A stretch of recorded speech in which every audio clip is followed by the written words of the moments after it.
खसुची पारद बढ़ुची शीत 15 डिग्री तले 15 सहर सारा राज्य में रातिर पारद ह्रास पाइबारे लगी गोटे दिन मध्य 2 ରୁ 3 डिग्री पर्यंत कमी अधिकांश सहर में ठंडा अनुभूत होउछि। उपकूल में रातिर तापमात्रा टिके अधिक रही आभ्यंतरण और पश्चिम और दक्षिण ओडिशार तापमात्रा अधिक रही। गतकाली राति 15टी सहर सर्वनिम्न 15 डिग्री तलक खसी आसी। कंधमाल जिला जी उदयगिरी में सर्वनिम्न तापमात्रा 7.8 डिग्री रेकर्ड करा जायछि। जिले में नवेम्बर मासर प्रथम सप्ताह पर्यंत शीतर प्रकोप सेतेटा परिलक्षित होई नथिला। तेबे मार्गशीर पहिलारू प्रबल शीत आरंभ होइछि। या सांगकु घन कुहुड़ी रे जनजीवन अस्तव्यस्त। 3 दिन मध्य तापमात्रा आहुरी 2 ରୁ 3 डिग्री पर्यंत ह्रास पाइब बोली पूर्वानुमान करिछि आंचलिक पाणीपाग विभाग।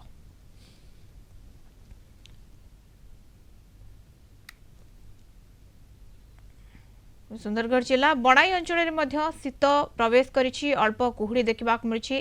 सकाल सकाल शीत रक्षा पाइबापी किए निआ पाखरे बसी तो आउ किए व्यायाम और सकाल परिभ्रमण करुछंती। संपर्क में अधिक सूचना नबा मो सहित बणाई रिपोर्टर सत्यनारायण मिश्र जोड़ी होती।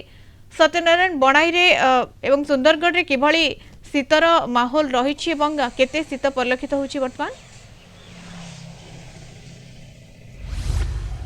हाँ मधुस्मिता जदि देखा आम ये बणई अंचलटा हूँ पहाड़ घेरा अंचल जहाँकि शीतर प्रकोप ये आरंभ जहाँकि 4 दिन हो शीत ए बढ़ी आहरी शीत माने तार बढ़ बोलिकिना लोकों मन में रही जहाँफल समस्ते एबे किछि स्थान निआ देखा जाली से बसुचन देखा मिलूँ एवं घर बाहर बेलू निहाती टोपी स्वेटर पिंधिक न बाहर घर बाहर बैक चलने बेले कौन कर आम पाखे किसी जन अच्छा पचार से कौन तांकर कौन रही केमती शीत केते बढ़ला कौन रही कौ भाई शीत आप केमती ठंडार प्रभाव तो बढ़ी चलती। नवेम्बर मास कार्तिक पूर्णिमा परठू ठंडा विशेष भाव में अनुभूत होउची।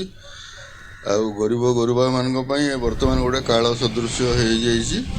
एणु सरकार यही समय एक्चुअली कंबल वितरण करने कथा सरकार को नुआ स्कीम आने कथा कि गरीब लोक मान कंबल भी दिंतु जोटा कि से किसी उपकृत हे। बर्तमान काठर अभाव लोक निआ जावाई भी सुविधा पाऊना अकथनीय कष्ट हो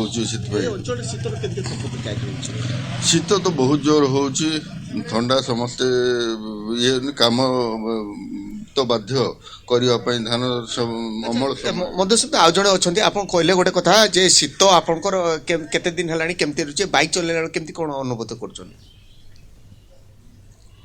शीतर प्रकोपटा एटा कार्तिक मास शेष हो कार्तिक पर मार्गशीर एटा आसी जाइए। मार्गशीर मास शीत एक्चुअली कार्तिक मासरे प्रबल ठंडाटा रहा कथा किंतु कार्तिक मासरे ठंडार कमजोरी थिला किंतु मार्गशीर जिते आसीगला बर्तमान ठंडा धीरे धीरे बढ़ा चली। मधुस्मिता जदि आम कहवा ये अंचल शीतर प्रकोप एवं भी भारी मात्रा स्टार्ट हो गलानी किंतु आहरी जहाँकि यही अंचल आम जी परिलक्षित कर पूर्वर जदि अनुमान करूँ 2 ରୁ 3 डिग्री पर्यंत ह्रास पाई था जहाँकि तुषार प्रकोप वर्तमान समय सुंदरगढ़ जिले में परिलक्षित होगी। आगक आहरी तापमात्रा ह्रास आसब तेणु शीत आहरी अधिक अनुभूत हो पारे। धन्यवाद। अधिक आलोचना सहित बणाई रिपोर्टर सत्यनारायण मिश्र जोड़ी होते।